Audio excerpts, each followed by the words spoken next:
Hello दोस्तों, नमस्कार। स्वागत है आप सभी का राहुल सर एक नई शुरुआत के ऑनलाइन प्लेटफॉर्म पर। आज बहुत दिनों बाद आपसे मुलाकात हो रही है राष्ट्रीय युवा दिवस के अवसर पर। आज का दिन आपके लिए बहुत ही बहुत बड़ी खास है, क्योंकि आप लोग जानते हैं आज 12 जनवरी का दिन है और 12 जनवरी को मनाया जाता है राष्ट्रीय युवा दिवस। और इसी राष्ट्रीय युवा दिवस हम बेहतरीन तरीके से चर्चा करेंगे, आपको इंपॉर्टेंट पॉइंट बताएंगे जो आपके सारे एग्जामों के लिए बहुत इंपॉर्टेंट होगा। हमारे सभी भावी शिक्षक एंड हमारे सभी प्यारे प्यारे स्टूडेंटों को भी नमस्कार, स्वागत सभी का।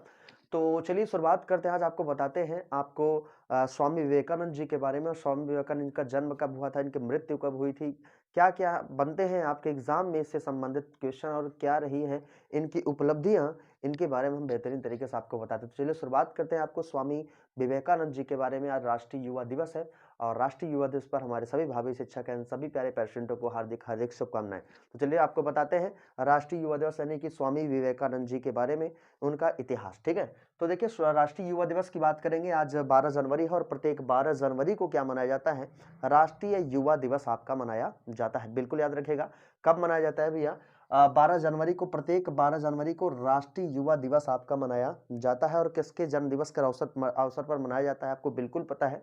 युवाओं के सबसे बड़े प्रेरणा स्रोत रहे स्वामी विवेकानंद जी का एक वक्तव्य है, मुझे याद आ गया, मैं आपको बता दे रहा हूँ। उत्तिष्ठ जागृत प्राप्य वरान्य बोधत, उत्तिष्ठ जागृत प्राप्य वरान्य मोदत, उठो जागो और लक्ष्य को प्राप्त करो। तो युवाओं के सबसे बड़े प्रेरणा स्रोत रहे स्वामी विवेकानंद जी के बारे में हम थोड़ा सा हम जानकारी लेते हैं। तो जो देखिए इनके जन्म दिवस हुआ था 12 जनवरी को और प्रत्येक 12 जनवरी को राष्ट्रीय युवा दिवस के रूप में आपका मनाया जाता है। और मनाने की शुरुआत आपकी 1885 से आपकी की शुरुआत हुई है राष्ट्रीय युवा दिवस मनाने की, है ना। तो कब से शुरुआत हुई भैया, 1985 से शुरुआत हुई है। लेकिन 12 जनवरी 1984 को संयुक्त राष्ट्र संघ ने क्या किया था, घोषणा कर दिया था कि जो आपका 1985 से राष्ट्रीय युवा दिवस आपका मनाया जाएगा। ठीक है, बिल्कुल याद रखिएगा। इसके साथ साथ अगर स्वामी विवेकानंद जी की बात करेंगे, इनके बचपन का नाम क्या था, नरेंद्र नाथ दत्त। इनके बचपन का नाम क्या था, नरेंद्र नाथ दत्त जो है स्वामी विवेकानंद जी के बचपन का नाम था। इसके साथ साथ इनका जन्म जो है 12 जनवरी 1863 को पश्चिम बंगाल कोलकाता में क्या हुआ था, इनका जन्म हुआ था। कब जन्म हुआ था, 12 जनवरी 1863 को पश्चिम बंगाल के कोलकाता में स्वामी विवेकानंद जी का जन्म हुआ था। इसके साथ साथ अगर बात करेंगे इस साल यानी कि अभी हाल ही में करंट से इंटरलिंक करके चीजों को हम बताएं, अभी हाल ही में यानी कि 12 जनवरी को आपका जो राष्ट्रीय युवा दिवस मनाया जा रहा है, ये कौन सा आपका मनाया जा रहा है, बिल्कुल याद रखिए, क्वेश्चन आपसे बन सकता है। तो 2023 में जो आपका राष्ट्रीय युवा दिवस आपका मनाया जा रहा है, ये आपका 26वां राष्ट्रीय युवा दिवस मनाया जा रहा है। ठीक है, इसके साथ साथ अगर बात करेंगे थीम की, तो देखिए 2023 की थीम है आपका यह सब दिमाग में है। और बहुत इंपॉर्टेंट है थीम, आपसे एग्जाम में पूछता है भाई, आपसे थीम पूछेगा कि भैया बताइए कि जो राष्ट्रीय युवा दिवस है इस वर्ष की थीम क्या है। थीम याद कर लेने का, यह सब दिमाग में है। और इसी थीम के साथ आपका 26वां राष्ट्रीय युवा दिवस आपका मनाया जा रहा है। तो बिल्कुल याद रखिएगा, ये 12 से 16 जनवरी 2023 यानी कि 5 दिवसीय ये आपका कार्यक्रम आपका जो हो रहा है। अभी देखिए वर्चुअली इसका उद्घाटन राष्ट्रीय युवा दिवस का हमारे देश के प्रधानमंत्री नरेंद्र मोदी जी ने किया है। और ये जो वर्चुअली आपका उद्घाटन किया और इसका जो इस कार्यक्रम का जो आयोजन हो रहा है, ये आयोजन आपका कहां पर हो रहा है, केंद्र शासित प्रदेश पुदुचेरी में, है ना। तो आपका कहां पर होगा, केंद्र शासित प्रदेश है पुदुचेरी में क्या हो रहा है, यानी कि इस दिवस का आयोजन किया जा रहा है। ठीक है, 5 दिवसीय है क्या है आपका आयोजन है।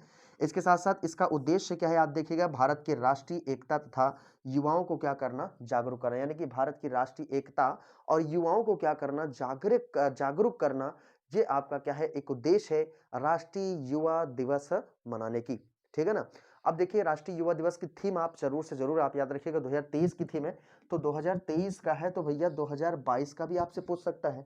तो 2022 का आप याद रखिएगा, 2022 की जो थीम है, सभी के लिए एकजुटता, सभी उम्र के लिए एक दुनिया बनाना। क्या है 2022 की थीम, 2022 की थीम क्या थी, ठीक है, देखिएगा क्या थी थीम, सभी के लिए एकजुटता, सभी उम्र के लिए एक दुनिया बनाना। ये क्या है, थीम है 2022 की थीम राष्ट्रीय युवा दिवस की। इसके साथ साथ हम बात करना चाहेंगे, अभी देखिए इनकी गुरु जी थे यानी कि स्वामी विवेकानंद जी की अगर गुरु जी की बात करेंगे, गुरु का नाम था स्वामी रामकृष्ण परमहंस। क्या नाम था इनके गुरु जी का नाम, स्वामी रामकृष्ण परमहंस इनके गुरु जी का नाम था। इसके साथ साथ स्वामी विवेकानंद जी की बात करेंगे, रामकृष्ण मिशन की इन्होंने शुरुआत किया है, बहुत इंपॉर्टेंट क्वेश्चन है। और जो रामकृष्ण मिशन की शुरुआत किया है, ये आपका कहाँ पर किया भैया, इसका हेडक्वार्टर आपका कहाँ पर है? रामकृष्ण मिशन का बिल्कुल याद रखिएगा बेलूर मठ में। पूछ सकता है रामकृष्ण मिशन की शुरुआत किसने किया था?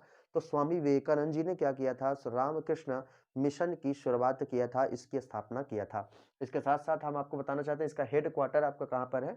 तो बेलूर मठ में क्या है इसका हेडक्वार्टर, और बेलूर आपको कहाँ पर है? हावड़ा। हावड़ा यानी कि कोलकाता में आपका क्या है? आपका बेलूर मठ है, और यहीं पर रामकृष्ण मिशन की शुरुआत स्वामी विवेकानंद जी ने आपका किया था। ठीक है? इसके साथ-साथ हम बात करना चाहेंगे जो 27 सितंबर 1893 की बात है, और एक डेट बहुत इंपॉर्टेंट है। 27 सितंबर 1893 को क्या हुआ था? विश्व धर्म सम्मेलन हुआ था, और इसी विश्व धर्म सम्मेलन की बात करेंगे। ये इनका अंतिम व्याख्यान था स्वामी विवेकानंद जी का, और इसी अंतिम व्याख्यान के बाद ये अंतिम व्याख्यान आपका हुआ कहाँ पर था? ये आपका शिकागो में। कहाँ पर अंतिम व्याख्यान हुआ था? पूछ सकता है कि विश्व धर्म सम्मेलन का जो आपका अंतिम व्याख्यान यहाँ आपका हुआ था, ये आपका शिकागो में हुआ था। ठीक है? ये भी क्वेश्चन आपसे क्या कर सकता है? पुट अप आपसे कर सकता है, पूछ सकता है। ठीक है? अब देखिएगा, अगर थोड़ा-सा बात करेंगे स्वामी विवेकानंद जी की। स्वामी विवेकानंद जी की अंतिम व्याख्यान तो हुआ, इसके बाद इनकी मृत्यु हो गई। 39 वर्ष की, महज 39 वर्ष की उम्र में ही क्या हुआ था? यानी कि 4 जुलाई 1902 की बात है, और 4 जुलाई 1902 को क्या हुई थी? यानी कि स्वामी विवेकानंद जी की मृत्यु हो गई, उनका निधन हो गया, है ना? तो स्वामी विवेकानंद जी से जितने मैंने पॉइंट आपको बताए बेहतरीन तरीके से आप याद रखिएगा। और स्वामी विवेकानंद जी की बात करते हैं, वो ईश्वर पर यानी कि मूर्ति पूजा पर भी विश्वास नहीं करते थे। हालाँकि मूर्ति पूजा को वो विरोध भी नहीं करते थे स्वामी विवेकानंद जी, और वो कहते थे कि ईश्वर क्या है? निराकार है। ईश्वर क्या है? निराकार है, और ईश्वर चारों तरफ आपका विद्यमान है। ये आपका स्वामी विवेकानंद जी का विचार था। तो ये भी आप याद रखिएगा, ठीक है? तो हमारे सभी प्यारे स्टूडेंट बिल्कुल जुड़ने के लिए बहुत-बहुत धन्यवाद, और मैं पूरी उम्मीद करता हूँ कि ये वीडियो आपको बेहतरीन तरीके से आपको समझ में आया होगा, और बहुत ही लाभकारी वीडियो है आपका। तो इस वीडियो को देखिएगा और बेहतरीन तरीके से आप कंटेंट को नोट भी करिएगा, और एक बार में चीज़ें याद करिएगा। 2022-23 की थीम याद करिएगा, और कब से मनाया जा रहा है, यह भी याद रखिएगा। और इसकी घोषणा आपका संयुक्त राष्ट्र संघ ने किया है 1984 में, ये भी आप याद रखिएगा, ठीक है?